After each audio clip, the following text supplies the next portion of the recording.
Salut tout le monde! Dans cette vidéo, nous allons expliquer en détail les résultats du spermogramme. Premièrement, le volume d'éjaculat doit être entre 2 et 6 ml.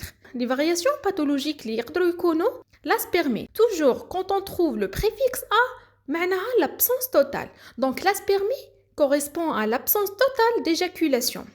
L'hypovolémie se produit lorsque le volume est inférieur à 2 ml, tandis que l'hyperspermie survient lorsque le volume dépasse 6 ml. Deuxièmement, le nombre de spermatozoïdes. Il doit être compris entre 20 et 250 millions par millilitre d'éjaculat. Moins de 20 millions de spermatozoïdes par millilitre est considéré comme une oligospermie. Le préfixe oligo indique toujours une insuffisance ou là une diminution.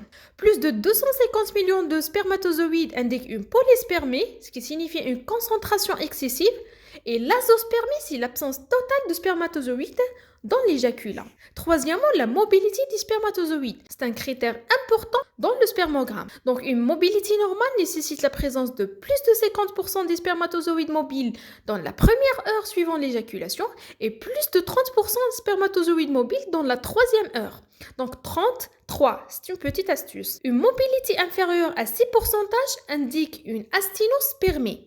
Asténé veut dire la fatigue, donc la fatigue des spermatozoïdes. Le dernier paramètre est le pH du sperme qui est alcalin.